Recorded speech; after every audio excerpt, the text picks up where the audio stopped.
When you think of animals that have impacted history, your first thought may be of dogs, cows, pigs, or horses.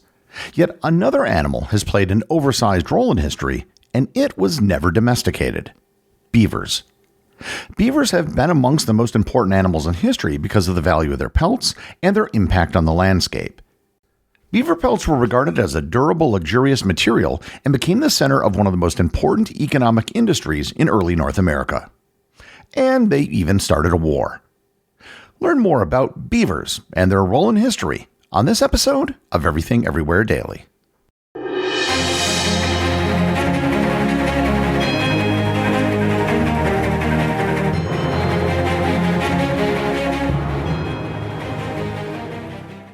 This episode is sponsored by Quince.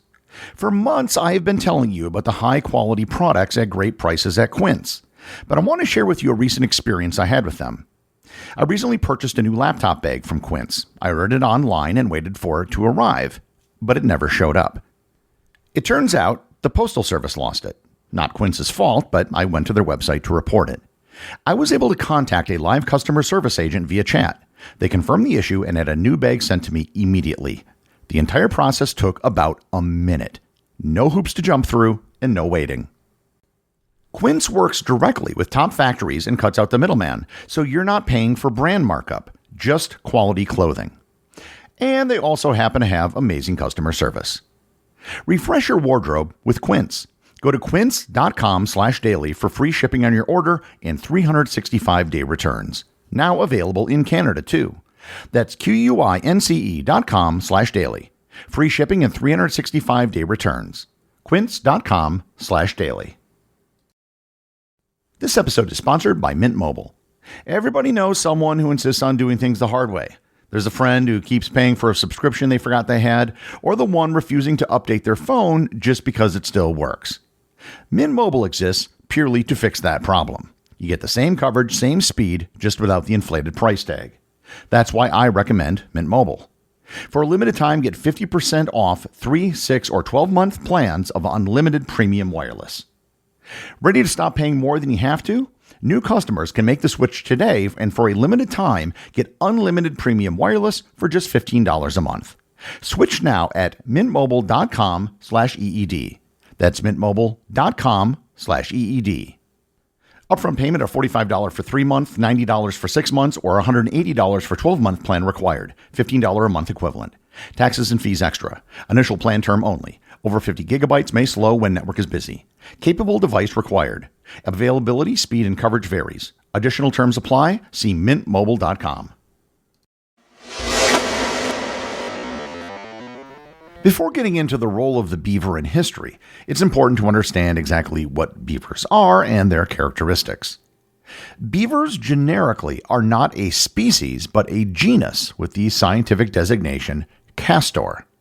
There are 2 species of beaver, the Eurasian beaver and the North American beaver. A beaver is a large semi-aquatic rodent native to the Northern Hemisphere and the second largest rodent in the world. Beavers tend to be stocky creatures with black to beige coats. Their bodies are built similarly to those of marine mammals, being streamlined and adapted for life in aquatic environments. Beavers are best known for modifying their habitat by cutting down trees with their teeth and creating dams. These dams are watertight structures and are created with branches, reeds, and saplings. The woven sticks are then caulked together with mud. These dams can be massive, regularly reaching heights of up to 6.5 feet or 2 meters and widths of up to 39 feet or 12 meters. The dams can completely alter the surrounding ecosystem by creating new habitats and creating slower moving ponds that reduce erosion. The world's largest beaver dam is located in northern Alberta in Wood Buffalo National Park. It stretches roughly 850 meters or 2,788 feet, and it's visible in satellite imagery. It was constructed over decades by generations of beavers in a remote wetland. One of beavers' most notable physical features is their tail. The tail is flat, scaly, and muscular. It serves several functions for the beaver, serving as a rudder when swimming and serving as a support beam when the beaver needs to stand upright, like when it's chewing on a tree. In the winter, the tail helps the beaver by storing fat and holding a blood vessel system that helps maintain body heat when it's cold outside. The tails also serve as a method of communication. When a beaver feels that they're in danger, it's common for them to slap their tail against the water, indicating danger and for other beavers to seek refuge. The other main feature of the beaver is their jaws and teeth. When you think of a beaver, you think of a big rodent chewing away at a tree. The animal could do so because of a few genetic adaptations. The beaver's jaw is incredibly strong, having powerful chewing muscles. This works in tandem with their powerful incisors and their back molars, which are used for grinding wood. For beavers, incisors continue to grow throughout their lives. They're covered with a thick enamel which protects the beaver's teeth when they're chewing on trees.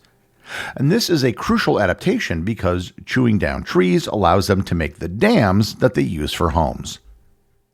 Beavers are social creatures that form strong family bonds. It's typically believed that beavers mate for life, and that each group of beavers is made up of the breeding pair, their children from the current and previous year, and potentially some younger adults. During the winter, the beaver families live together in the dam, sharing food from their shared stored food supply. Beavers are herbivores that eat woody stems, aquatic plants, leaves, and materials for their dams. When it's cold outside, beavers will eat branches stored on their pond's floor. Because the pond's bed is cold, their food stays refrigerated and doesn't spoil. North American and Eurasian beavers differ biologically, most significantly in their chromosome counts. The North American species has 40 chromosomes, while the Eurasian species has 48. This genetic disparity prevents the two species from interbreeding, and there are also some differences in their physical appearance. The other main difference between the two species is their fur. The Eurasian beaver has longer fur, and generally Eurasian beavers are more beige in color, whereas North American beavers are more brown. The fur of the beaver has a few different purposes. It helps protect the creature from predators, keeps it warm, and helps the beaver float in the water. And it was the fur of the beaver that was the primary interest to humans, and it was almost what brought about their extinction. Beavers have had a long and tumultuous history with humans, as they've been hunted primarily for their fur, but also for meat and an oil they secrete called castoreum, which was used in perfumes. This led to them being hunted to near extinction on numerous occasions. Beaver fur was highly valued for making clothing because of its desirable qualities. It was considered luxurious, warm, soft, and durable. The fur was utilized in two main forms: the full pelt, which included both the fur and the skin, or as suede or leather, which was just the beaver's skin and had all the fur removed. Castoreum is a yellow fluid that beavers release from their castor sacs to mark their territory. It's similar to a scent gland, but it's not actually considered one because of differences at the cellular level. Beaver castoreum was collected and used for perfume. The castoreum was extracted from the castor sac and then aged for at least 2 years. The scent was widely used to add notes of leather to perfumes. The desire for beaver fur has been present for centuries. One of the initial supply lines in Europe occurred in the 15th century. Beaver fur from the Eurasian beaver, typically from Russia, Scandinavia, and Central Asia, was traded throughout the Mediterranean and the Middle East. The once abundant Eurasian beaver became overhunted by the 17th century, leading to their near extinction. And if it wasn't for the colonization of the Americas, the trade in beaver pelts may have ended right then and there. However, when Europeans started to arrive in North America, they encountered the North American beaver. Previously, the North American beaver had been an integral part of multiple indigenous tribes. They too hunted beaver for its fur and meat and castoreum, which they used actually to attract other animals. Following the start of North American colonization, European demand for beaver pelts, primarily for hats, increased dramatically, leading to a massive expansion in beaver trapping. The primary producers of beaver pelts in North America were the native people who already lived there. While hunting beaver had always been a part of their culture, the way of life of indigenous people radically changed as the beaver fur trade became highly lucrative. Formerly nomadic tribes built more permanent settlements and began to focus on trapping beavers and other animals for their fur instead of traditional hunting. The principal European groups involved in the fur trade were the French, British, and Dutch. All three of these nations worked to establish the fur trade, basically substituting the North American beaver for the near-extinct Eurasian beaver. Indigenous tribes were considered critical by all three major European powers in their quest to expand beaver sources. Their deep familiarity with the land and advanced skills in beaver trapping and hunting were essential to this collaboration. The fur trade became critical for the economic success of the entire colonial enterprise in North America. The raw materials being sent back to Europe provided the colonies with financial backing to continue. Furs were traded back to England or France and then sold domestically or exported to other parts of Europe, and one of the biggest buyers of beaver pelts was Russia. Once in Europe, the beaver pelts were separated into three broad categories: bandeau, castor gras, and castor sec. Bandeau was made from the beaver pelts that arrived in Europe with little cleaning. The pelt was scraped, but often had rotted or decayed spots, rendering it the lowest quality. In contrast, castor gras pelts were considered the highest quality. Native Americans wore these furs during the hunting and trapping seasons. Because they sweat while hunting, the body oils often made the pelt more pliable and therefore easier to felt. And because of this, castor gras fur was the most expensive, even though it was technically used. Castor sec was a middle grade between bandeau and castor gras. These pelts were scraped clean and in completely new, never-worn condition.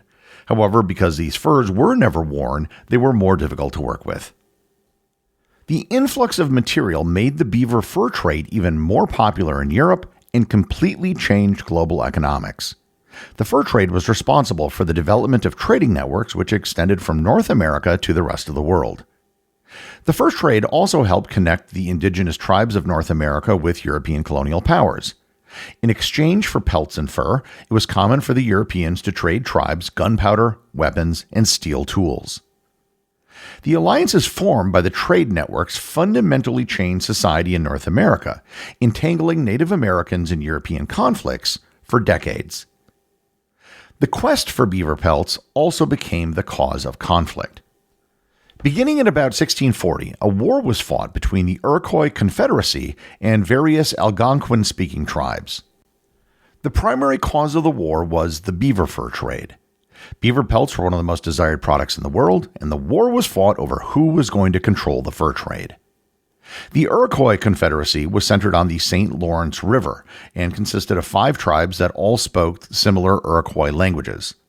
These tribes had all been involved in the fur trade for at least 2 centuries. They had traded primarily with the British and Dutch in exchange for firearms and tools.